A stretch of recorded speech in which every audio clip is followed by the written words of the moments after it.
I'm Margot McMahon, a trustee of Yale Blue Green, and delighted to introduce Tanya Whittaking, a new member of Yale's Planetary Solutions team. Tanya is here with us to share more information on seed grants that are being offered by Planetary Solutions. A highlight of Yale's 2022 Sustainability Progress Report, in which President Salovey has assured us Yale is acting with urgency and commitment to help avert the climate crisis, is Planetary Solutions Project and the Yale Center for Natural Carbon Capture for research towards carbon neutrality.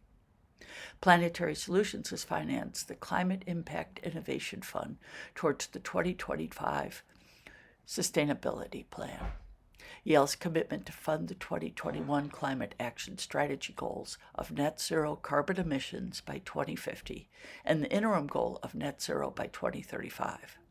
As every person, organization, and institution needs to act urgently to minimize climate disruption, let's hear from Tanya about Yale's funding initiatives with seed grants. Some of the projects that I'll be telling you about, we're talking about environmental health, we're talking about urban issues, we're talking about water, bodies of water. So I'm looking forward to telling you about those. A few words about me. So I'm originally from Germany. I grew up mostly in England. I've been in the US for 20 years. And this morning I attended a workshop. It was a sort of training program on first sponsorship. So being an effective mentor and leader to people within your organization. And one of the exercises we were given, we were supposed to pair up, was to talk about the why of what we do. So just sort of get to the core beyond like the location and the compensation and the title, like what is it that motivates us?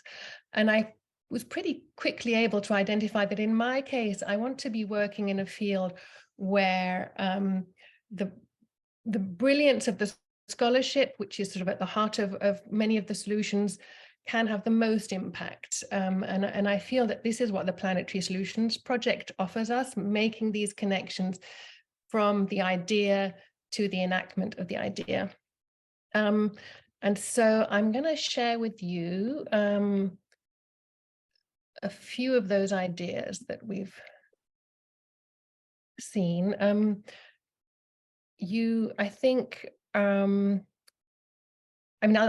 won't say too much about the Planetary Solutions Project because Margot gave us a good introduction there, but it exists to connect environmentally themed projects that individual faculty or research teams and labs have been working on.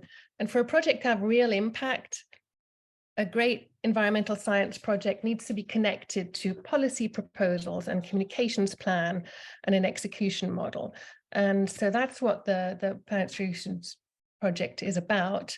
Today, I'm going to tell you about a recent showcase we had where the inaugural class of Planetary Solutions Project awardees presented their work. So we've just awarded the second round of grants, and I'll be telling you about those projects, the brand new ones. But this showcase we just had was for last year. A little bit about the funding of the Planetary Solutions Project, some stats comparing 2022 grants to 2023. But mostly I'll be telling you about the new grants. So this showcase, as I said, this was last week, and it was the first major in-person event that the Planetary Solutions Project has been able to have, given the pandemic. And so we invited sort of half of the 2022 awardees to present on their work. We had 3 panels of 12 projects, and we sort of grouped them very loosely around themes. So we had a total of, I think, 12 presentations, and this was sort of climate focused. We'll be doing another showcase in the fall, which will have more environmental health and justice and biodiversity loss as its theme. So if you're in Connecticut, in the New Haven area, I very much hope that you will come to that. And yes, it was a good event. There were students in attendance, faculty, staff, good energy. It was a lively event. So I'm excited that we did that and that we'll be doing it again.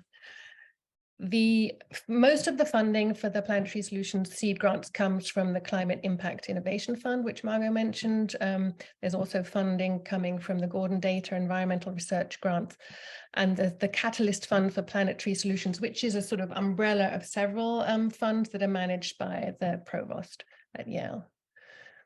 And just comparing the proposals last year and this year. So 33 versus 51 last year, which, given that last year was the first time, there are a whole lot of new grants applications put in, and some are now already being funded. So now this year we have a slightly smaller number. We funded 23. There was extremely high quality of presentations, of proposals. And 9 schools represented, 17 departments, in 9 centers and programs, and a larger number of outside organizations, because the interdisciplinarity of the Planetary Solutions Project needn't be necessarily only across subject areas at Yale, but also nationally and hopefully internationally as well. And the themes that were the subject of these proposals, similar to last year: biodiversity and climate change mitigation. A greater focus we noticed on health, human health and climate. And I'll be telling you about a couple of those projects. For example, this one. As I said, there were 23 projects being funded. It would just take far too long if I were to tell you about every single one. So I've chosen a sort of representative selection. This one, high ambient temperatures during pregnancy. So the authors are hypothesizing here that the exposure to extreme heat during pregnancy coincides with higher rate of cerebral palsy. And they are particularly interested in the non-Hispanic Black population, where the incidence of cerebral palsy is particularly high. They have a very large sample size of 10,000, greater than 10,000 subjects. And these are all the cases of cerebral palsy that were recorded in California from the year 2000 to 2015. The grants that are given out are $80,000. And in this case, the funding will be going towards a graduate student and a biostatistician, who will be collecting the data and presenting the results. So it's a collaboration between the School of Public Health, Environmental Science and Biostatistics. By the way, you do feel free to jump in with questions, but otherwise I would suggest, I can tell you more about any specific projects at the end if you want to ask me questions then. This is a local project. We had quite a good number of projects centered around New Haven, local projects. This is one also addressing the issue of urban heat. It's a collaboration between the Yale School of Public Health and the Yale School of Architecture. This team is focusing on the Dwight neighborhood of New Haven, which you may remember from your time at Yale. It's a socioeconomically very challenged neighborhood. And what's interesting about this project is that the authors, the project team, we have maps of urban heat by cities and neighborhoods, but this is a very granular intra-neighborhood heat map that they want to create, because within even the Dwight neighborhood, there's differences. There's quite high disparities between the exposure to urban heat, which depends on, green spaces, tree coverage, these kind of things. And the reason that it's important to have this sort of micro map that they want to create is that it can help with city planning. So where to place cooling centers, for example. And so they're using the Dwight neighborhood as a location that can then be transferred to other cities, the map that they're creating. This is a more systemic project where it addresses the very, very big problem of carbon dioxide emissions that in the healthcare industry. Globally, 8.5% of carbon dioxide emissions come from healthcare. Unfortunately, in the US, 1/4 of that comes from the US, from healthcare services in the United States.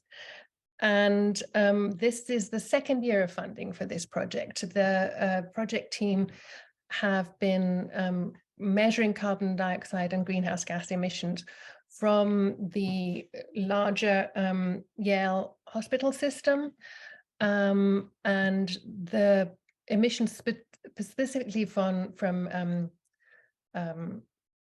patient services and delivering healthcare services, not so much the materials. Sorry, we're going to say something. I was just curious. That is something I had no knowledge about, and I'm interested.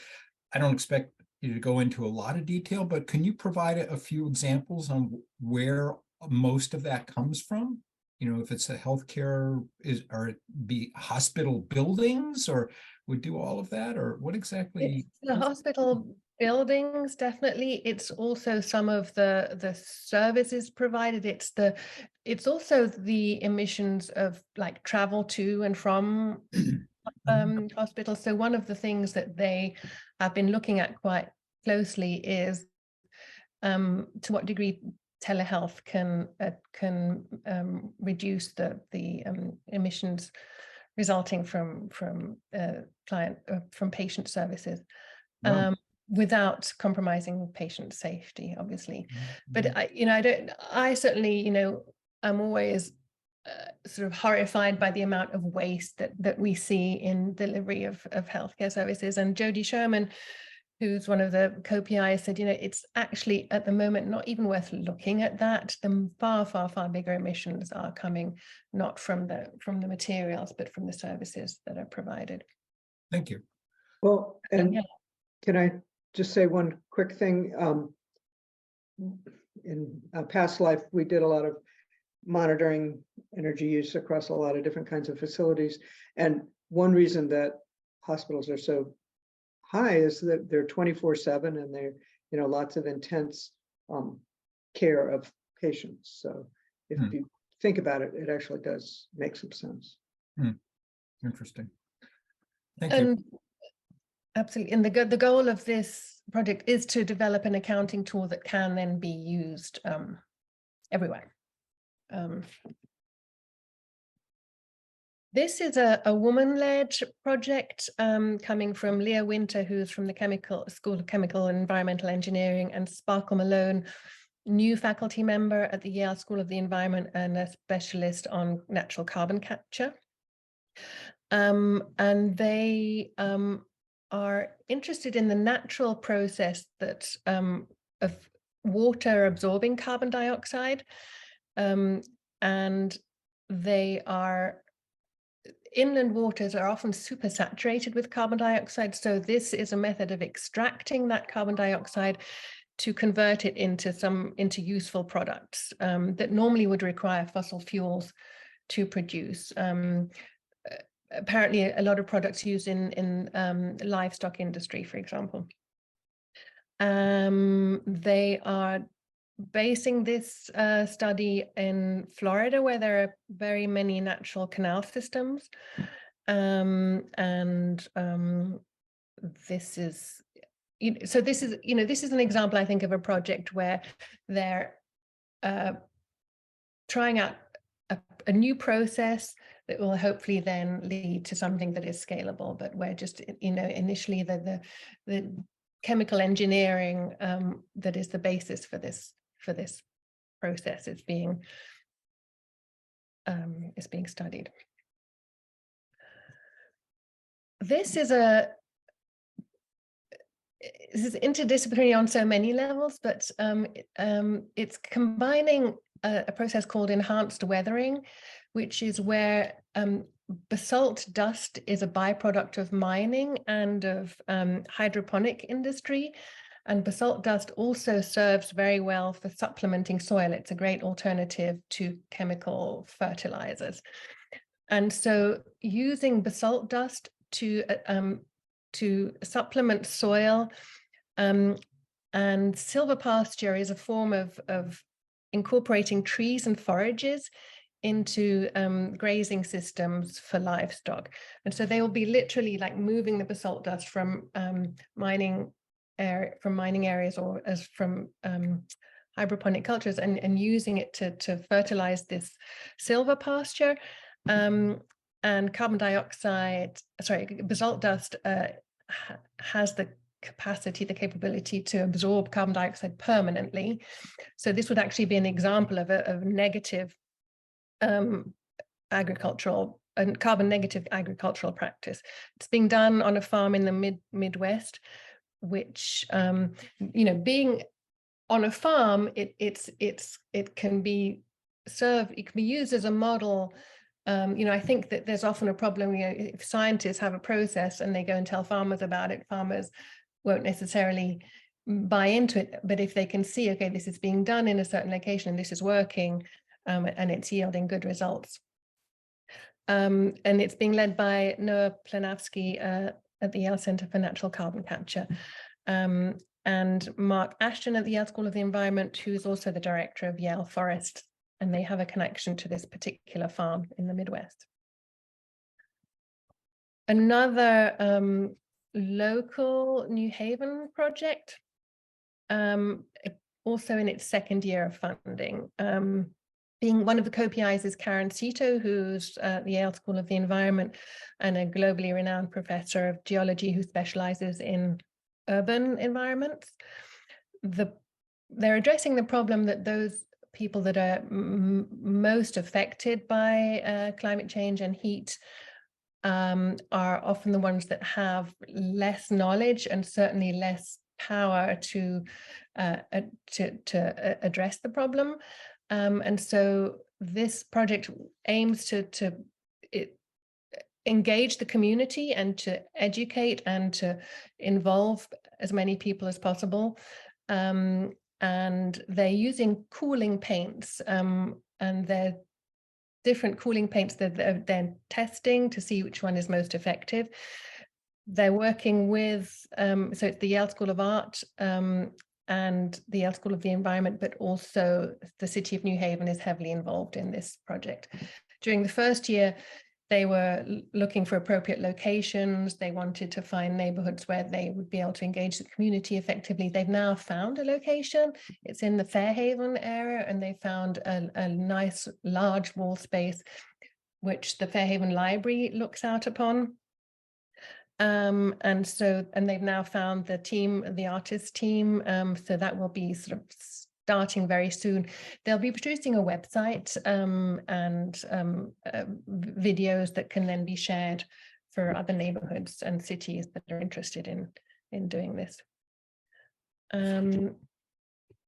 This one is interesting. It's insofar as it's sort of picking up this recent interest in preserving ancient DNA for sort of cultural heritage reasons. So it's combining archaeology and plant ecophysiology and agricultural science to identify resiliency traits in these ancient grains.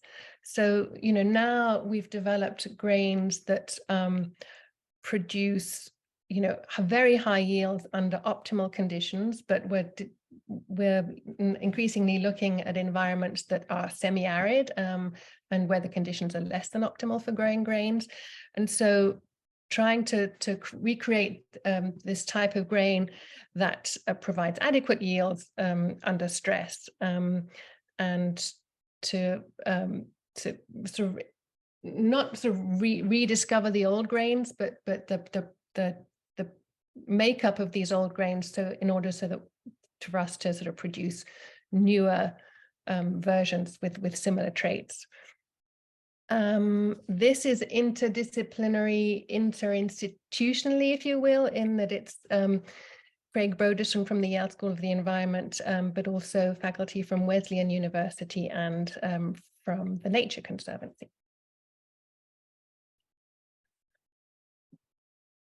The Inflation Reduction Act is, very good news, a very important piece of climate legislation. I think the challenge is now the implementation of it by individuals, cities and states. This project is being led by Dave Wilkinson, who is a director of the new Tobin Center for Economic Policy. He has a lot of policy experience, and Ken Gillingham from the Yale School of the Environment.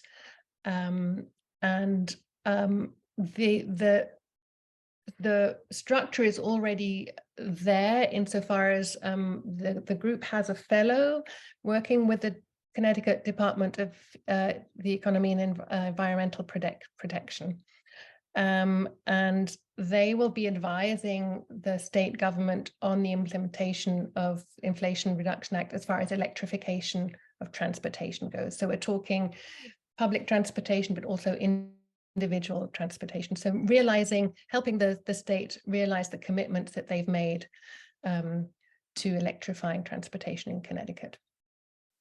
Charging stations, for example, the state has made big commitments to building carbon stations and doing so in a way that is equitable and affordable and effective. So that was a selection of the projects that we're funding this year, but I hope it gives you an idea of the scope and the variety and the breadth of projects that are being funded this year.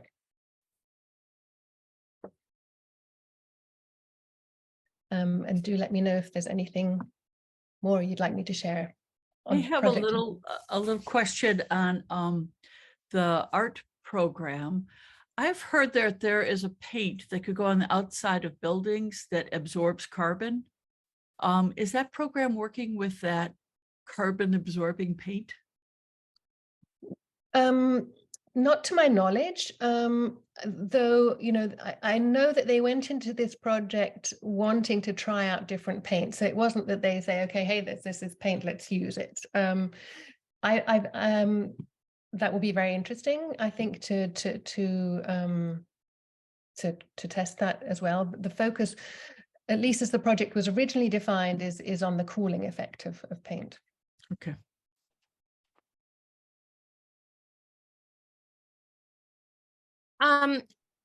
Oh, Paul, I'm sorry. Go ahead. You have your hand up. Judith, go ahead. I'll follow. Okay. Thank you for that presentation. I have a question about the very first proposal about exposure to high heat during pregnancy and the risk of cerebral palsy. Is that being done in Connecticut, in New Haven, or can you talk more about that?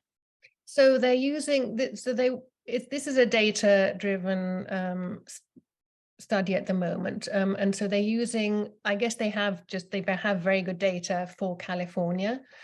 But because of this large sample size, it's going to be representative enough to, to give results that can be considered, globally, or at least within the US. Nationally. Okay, great. Thank you. Tanya, Paul here. I just echo what Judith said. It's really great to have you here and to hear you speak about these projects. I've been interested in this Planetary Solutions Initiative since I first got word of it. I think that we all are very excited about Yale's potential to step up its leadership role. Just a comment is that, I'm out here in Berkeley, and so I love to have the invitation to the in-person event you described, but wasn't able to hop on the plane that day. And as you think about the future, I might just suggest that in addition to the notes that you all sent out on May 1st that captured the new funding, if there's a plenary, for example, in a long day event like that can be recorded, it's not always the case that you'll pick up and go back to a recording, but in something like this, given its significance as a priority for the university, I think it might be useful and helpful. But here's my question, and this comes, Lauren will. I totally agree with you, Paul, that the reason I think we wanted to do it this way on this occasion is we really wanted to sort of have as much of an in-person community event right. as possible. You know, one of the, and you know, if you provide the option of online, then you do risk losing people, and these sort of in-person connections is something we really wanted to facilitate on this occasion. I completely understand and agree. I was actually just suggesting the recording, if there's, let's say, a plenary session that opens the whole day, that would give alums a sense of the overview of what's going on, and seeing and hearing people, not streamed, not live, but just as a companion to the you know, the note that you sent out, the from cooling strategies to methane reduction. But here's my question following the comment, and I'm channeling Lauren because she and I are both, well, we've got dual allegiance, and I have graduate degrees from Stanford, and for many years I've been following closely their activities. And one that's really got my attention since they launched their initiative, the Doerr School of Sustainability, with a 1 billion plus grant from John Doerr. They have 4 pillars. And the one that's really got my attention is the focus that they have on what they call their accelerator. And my impression is that they're investing significant resources in providing support for faculty to move their basic research into the marketplace. So let me just say, you know, give one example of a project that we all have talked about at Yale Blue Green, which was a project that came out of, and Lindsay was, I think, Lindsay, you were quite involved in this. It was the bird strike project that our sustainability fund helped to support. We all took a look at the findings and thought, boy, if there's a marketable idea, if there's both a way to advise the architecture community on design, but also if there are strategies that the Yale research is finding, this could be just an example of how something could be accelerated to market. And that's my question: is Yale conceiving of an accelerator in a really big and bold way to take this fabulous research and leverage it and try and figure out a way for maximum impact? Yeah, impact being an unfortunate word where the bird project. But no, it's a wonderful project. It's also being funded, I believe, in its second year. And the new Tobin Center that I mentioned earlier, they have already used the glass, this glass that is being recommended to prevent bird strikes. So, but in terms of investment, so yes is the answer. Well, first of all, there's the Center for Business and Environment at Yale, which supports student-led entrepreneurial projects. But there is a new climate tech incubator starting up in New Haven called Climate Haven, where in fact, sadly, we're losing Casey Pickett to Climate Haven for the next 6 months. He's taking a sabbatical in order to help get that going. And Yale has invested significantly in Climate Haven, as I understand it.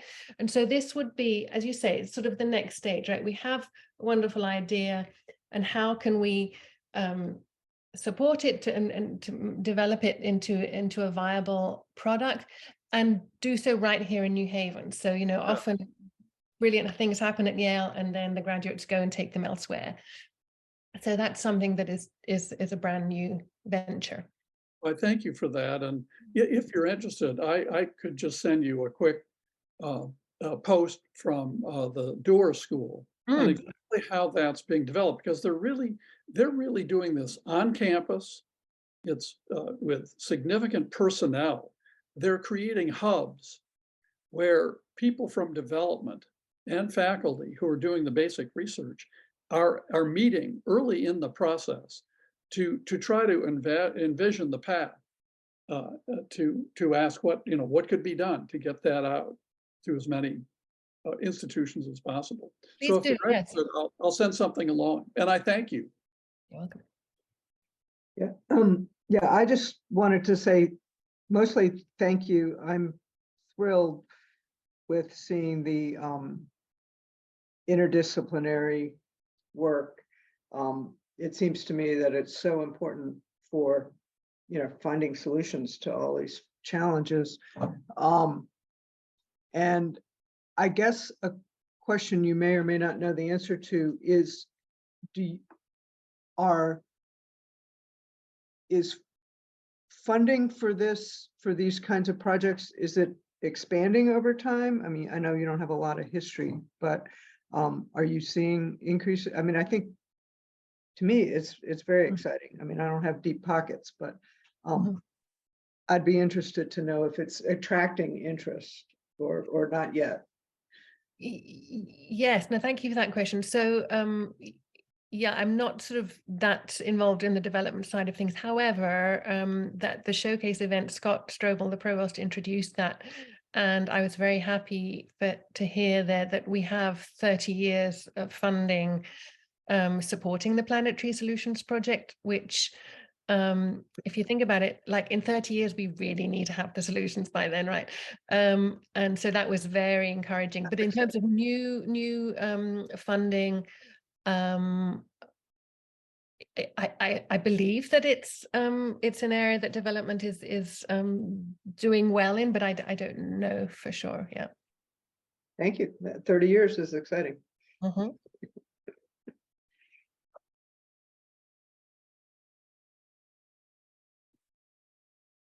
Any other questions?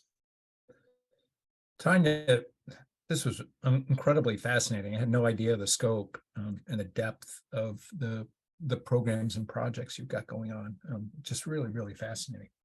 To me, it's like, oh, gee, maybe I should change careers and ask somebody for a job. This looks great. I mean, it is, it is so exciting to see the project proposals coming through. I mean, it really is an abundance of riches. Fabulous. I have a question, if I can ask it. This is Mike Gravitz. Tanya, to what degree are your projects also working with this? I'm intrigued by the Center for Natural Carbon Capture. Yeah. And do you do projects with that? Is there a staff there? I'm just not familiar with that organization at Yale. This is relatively new organization, and it came from funding from FedEx. FedEx announced they were putting $100 million to create this center at Yale, the Yale Center for Natural Carbon Capture. It has 2 faculty leaders who have 3-year terms, I believe. At the moment, it's led by Liza Comita, and she's a sort of plant carbon capture specialist, and Dave Berkovici, who does rocks geological carbon capture. They have a small staff. They have a managing director and a project coordinator, and they're attracting faculty as well. So, for example, I mentioned earlier Sparkle Malone. She's a new faculty associated with that center. They had actually, I think last week, there was a symposium that they had. So look out for events that they're. Thank you. Appreciate it. We're good. Thank you all. Thank you, everybody. Thanks for joining. Thank you, Tanya. Go Pearson College. Thank you.